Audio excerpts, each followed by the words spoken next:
Hello, one and all, and welcome to the weekly armchair kickoff. And look, we'll start off by saying this is a same channel but a different name. We've kind of reverted back to the old school side of things, and we're going to do a little short side with a bit of a twist. We're with this international break, we've kind of decided we'll switch it up, Bob. We'll do a different kind of topic.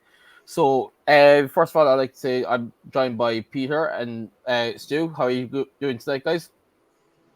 All good. That's the Yeah, all stuff. good, Darragh, mate. All good. All good. That's good.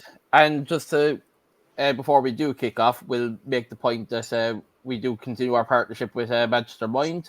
At the end of the day, everyone's going to be going through their struggles. If, as I say, I always go through my struggles. I'd always like to chat to someone. Stu, myself, and Peter, we're all massive advocates of mental health. Man, woman, makes no odds.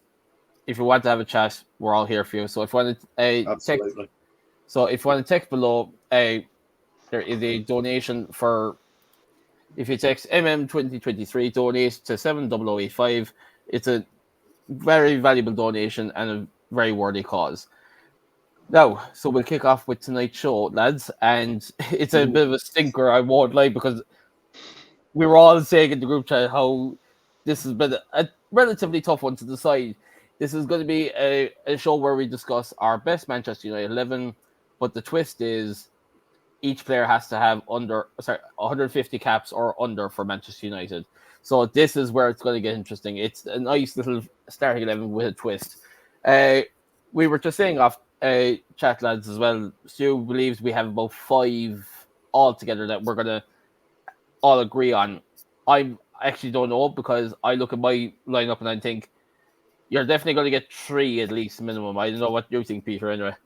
I'll go pessimistic with a 2. Oh, Of course. wow. Shoot low and score high, maybe.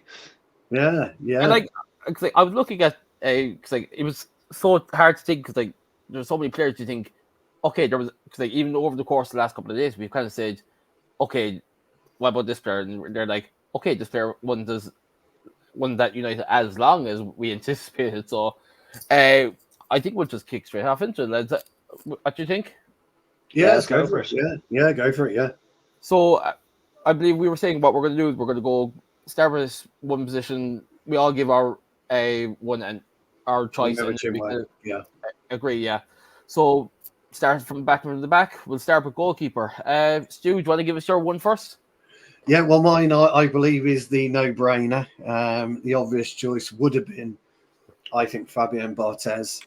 I think he would have been the obvious choice. But I actually went with Sergio Romero. And he made something like 61 appearances. But I think he's been, by far, the best backup goalkeeper ever to play the history of football. When you look at absolute quality of the keeper. I mean, look, I was absolutely gutted I couldn't get my main man Gary Bailey in, but he played 300 plus, and then Big Schmeichs played 500 odd plus, So looking at where we are, notable references, I'd imagine Dean Henderson would have been a notable reference, but for me, I didn't think I believe he comes under the no-brainer category I was joking about before, and that is Sergio Romero. I think there were times where he could have been our number one. I believe he was that good as a goalkeeper. Argentina international, of course. Sergio Romero is my choice.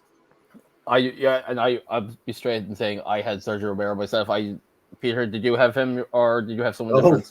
I didn't. Hence why I went with 2. I went with the obvious choice that Stu suggested. I went with Barthez. Yeah. We had a chat in one of the groups. I said Barthez is the first United keeper I remember. Now, I'm 30, which is hard to say, but I do not remember the 99 treble, even though I was 5 years old. I don't remember it, and I'll be honest and say I don't remember it. But the first United goalkeeper I really remember was Barthez. I'm a little bit of Raymond van der Houw, but again, Barthez was a better keeper than him. Yeah. And I just remember really well. Barthez obviously had a lot of stinkers for us, but he also, in his first season, he made team of the season. And at the time when he joined United, I'm pretty sure he was the world record fee. And he really was very good when he first started. And he was kind of the original Onana, in a sense, kind of like wandering out of his box, You know, he really was like Yeah, he tricked attackers and so on. He was great entertainment, and I remember really well the game, obviously from Ireland, United Leeds, and Leeds obviously had a lot of Irish players at the time, and he gave away a penalty, kicked Ian Hart, and like off the ball, and he gave away the penalty. He did his showmanship, and then saved the penalty. And I mean, he did it a few times. He was very good. He very good at the mind games. So I went with Barthez, and I will give Romero was brilliant. Like he was a really good number 2. And I think one of the issues with him with the number, I don't think his body. I think there was some talk about his knees or he couldn't handle playing regularly. That's why he stayed at United for so long as well, being number 2.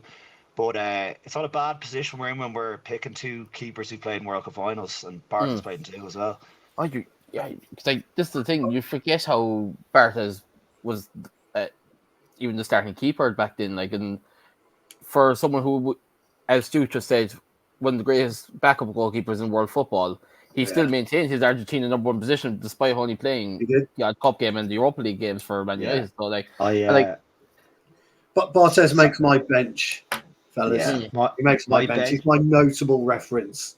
Yeah. I should have put Romero as my backup keeper in this team, but I kind of forgot about him. I went with Tim Howard because, again, like Barthez, team of the season his first year, he never recovered from the Castilla moment. Oh, yeah, he never recovered, and then he was juggling. I was at that game. How do you think I felt?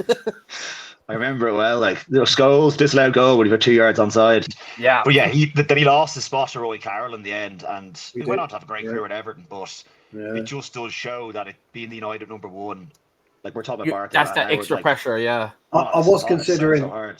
I was considering Les Seeley, but I didn't really research him, so I don't exactly know how many appearances he made. Good old Dennis and Menace.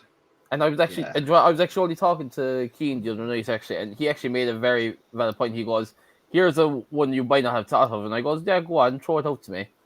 No, he only played, I'd say, if I went researching, 3-4 games tops for Man United. Victor Valdez. Yeah, Valdez. I believe he was knackered with knees. I mean, there was another notable reference, Chris Turner from Sheffield Wednesday all those years ago. But I didn't research him because I didn't rate them as keepers. So that's why I went Valdez's best moment for United. I think it might have been the only league game. Well, like I don't know if he played a league game for us, but he played for Middlesbrough after, and he miskicked the ball, and he fell over, and Valencia just tapped it in. I remember it well. So that was his best moment for United. He got an assist. But the other people, like we really have been lucky. Like when you think about it, I know De Gea by the end was fairly, like he was awful. By the touch and go to say at least. We had Schmeichel for basically all the 90s. Then we had that gap in between him and Van der Sar. We had Van der Sar for 6 seasons, and we had De Gea for 12 years. So we really have, when you're looking under 150, it's a very it's a pretty small pool. And then even back then, like talking Gary Bailey, you're talking Alex Stepney, Harry Gregg, like all the United have always. Whenever they've been good, they've had a really consistent goalie.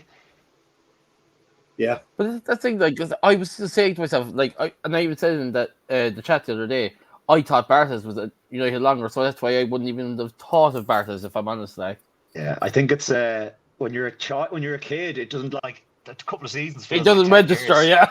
Yeah, it felt like Barthez was there for so long. Like, again, he lost his position to Roy Carroll in the end as well. So thankfully no one picked Roy Carroll because he wasn't great for us.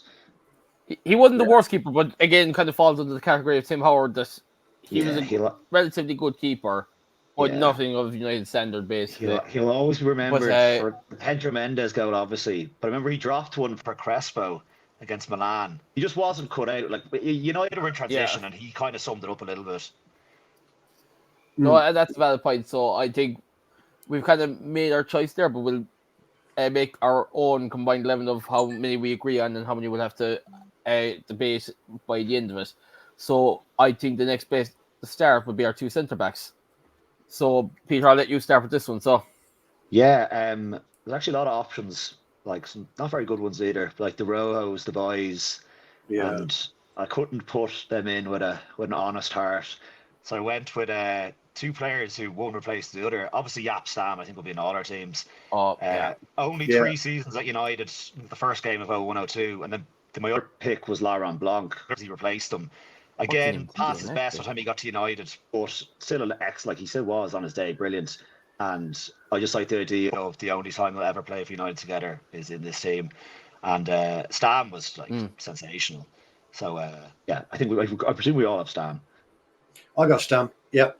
Yeah, no, that's an agreement. Who do you have as your other centre back then, Sauce, too? Well, I went with David May, and I went with David May because he only had 118 appearances and popped in 8 goals. And you've got to look at what a player, not how good a player is sometimes, what a player contributes to the actual team. And David May was a solid addition to us. So I go with Blanc to an extent. He's down on my notable as well. But no, I went with David May for the goals. 8 goals, 118 appearances. So I thought he was quite solid every time he turned out for us. And it's interesting you say that because I actually have David May in my team, but I don't have him at centre back because I did my bit of research on him, and I'll just say it now. He's my right back choice. I don't know who he went with, but my other centre back choice was Stam's partner in. If I have to line him correctly, he definitely partnered with him a few times in the 99 season. Ronnie Johnson. Yeah, he was on my bench, but I didn't see. Yeah, no, I don't remember the trebles when I left them out. I've got Jonsson down again as a notable, but I just felt for me for what he contributed. 8 goals is 8 goals. Of course, yeah. He's no Steve Bruce, obviously, no. but yeah, it's he was a good. He was ideal for me. Great partnership as well. Stam and May would have been absolutely top draw. Oh yeah, complementing each other brilliantly. I think May. I'll give May the nod purely for getting in the photo in '99. Like, he was the original John Terry, but he was. Like. Oh, but like, no, it was more. I was just trying to think of kind of setting out my team, basically going with the actual formation, and I just kind of said to myself, "Screw it! It says he can play both." I remember him vaguely in that. Even if I went back watching videos, he probably did play right back a few times, so that's why I put him there. And we'll cut to right back now in a second. But like, that's why I kind of said, "Screw it!" Sam was the obvious choice because we all have him there. That's one off the bucket list straight away there, right? Ronnie Johnson, I just kind of said it was because treble winning season. Like, did he contribute much to United? I can't really comment because kind of like he was steady. He was steady. Yeah, he was the other because myself and Peter are the same age. We're kind of relatively the same age. I'm not 30 yet. But the other.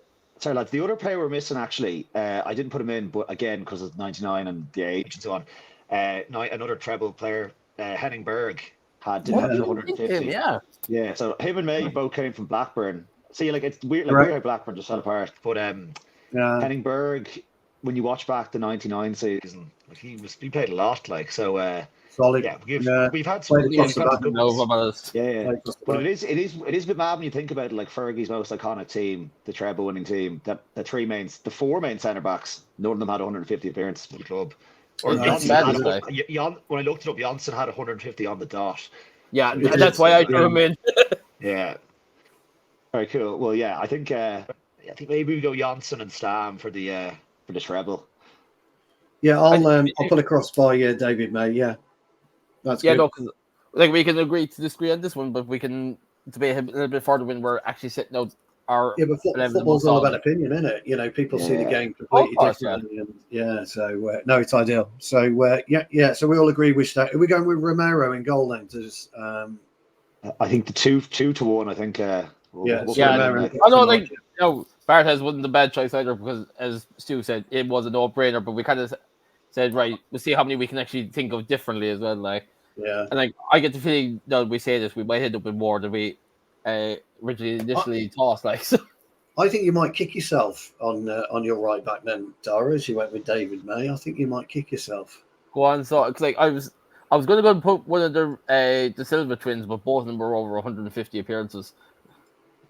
You didn't go with the OG, Paul Parker. Oh my God, I didn't even think of him. Did he have over? I had to double check, and I got 146 appearances. So if anyone could tell me if he played any more than that, let me know. But I think you're right, because like you were saying, David May there. I just remember watching the old videos. May ended up playing right back because Parker got injured loads, and then Gary Neville came into the team. Yeah, and Gary Neville came in. I know. I've actually got to search this. I actually didn't realize. I thought he was over I 100. didn't see Paul Parker, so Brilliant, I'm not gonna. brilliant player. Yeah, Only 2 goals, yeah. but absolute solid Exactly, right back. Gary Neville learned a lot from him. You're right. That's why David May was playing a bit Yeah. of right back was Paul Parker, but Paul Parker for me gets the nod. Okay. Sorry, Darragh, who was your centre back? Stam and Oh, I had Roddy Johnson. Sorry. Yeah, Ronnie sorry, Johnson. yeah. Okay. Yes, that's Nice. who we've gone with, isn't it? Yeah. Yeah, I'll agree with that. Yeah. Sorry, Peter. Who did you have right back? Sorry, because I was just I went. check for. I was like you were mentioning the Silva twins there. Raphael obviously played a lot of games, and I absolutely loved Raphael. I had a Raphael jersey. I absolutely loved him. I went with Fabio because he didn't actually play that much for United, but his one good run for United, 2010-11, he started the majority of the games in the way to the Champions League final, and he started in that final. So I think I'll throw him in, and I just really liked the Silva twins in general. And that game where the two of them played with the 7 defenders against Arsenal that season, we beat them. So the two of them really loved United as well. So I'll put Fabio in. We got 3 right backs then. So we've gone with Parker, David May, and you've got Fabio. Now, I had David May at centre half. So by virtue of that, then, would you guys pick him as right back as he kind of appeared? Yeah, I would need to agree and disagree because I didn't even think of Paul Parker first of all, and I was there like, okay, maybe I'm willing to follow my sword on David May on that one. Yeah, Fabio right back was the hardest position for me. So right mid was the hardest for me. David May's he's earned a spot in the team with he's versatile. He can cover spots. We'll go D May then. May. Go on. We'll need an attacking left back because David May isn't getting past halfway line. I think I might have one. Well, he was solid in defence, but he liked to ping a ball forward. I'm not too sure who you went with, but I'll actually let you speak your minds first. I have a feeling you might have gone with the same one as me. I went with Gabriel Heinze. No, I didn't. I went with Heinze. I'll tell you now, it was only because it's the whole thing of him wanting to go to Liverpool that threw me off. And I was there like, this is my heart talking, but I was there like, screw it. Yeah, I put my team to a mate. He's a Liverpool fan. He was like, "Do you remember he tried to join us?" I was like, "Yeah, I do." But I loved Heinze when he first came. I thought he was great, and then obviously he did his ACL, and then Ever kind of took his spot. But I really liked 2004, 2005. He was hard as nails, and he's one of 3 Argentinians I have in my team actually. So yeah, I can already tell who you have in one of those Argentinians. So if that's the case. I fear we're going to have a trio of left backs here then, because... Go on, who have you got? Well, I've gone with the one and only Ashley Grimes. Now, Ashley Grimes was a bit more my era. Only played 107 times, but netted 11 goals. He was a brilliant left back, hard as nails. Loved him. Could play right back. But he complemented my left midfielder. So I went with Ashley Grimes. 107 appearances, 11 goals. No, we've gone with a trio of different opinions here because I was thinking more recent times, and I literally just went across who I would recognise and who I recognise as a left back. This man also could play centre back. He could play in the number 6 role. Daley Blind. Oh, how did I forget him? He's in my midfield. He's in my midfield. Oh, I didn't know where to put him. Yeah, he's in my midfield, Daley Blind. I completely forgot about Blind. Blind was a great player. Yeah, and I was trying to think because obviously this is what I was saying in the chat even earlier when I was trying to finalize my team.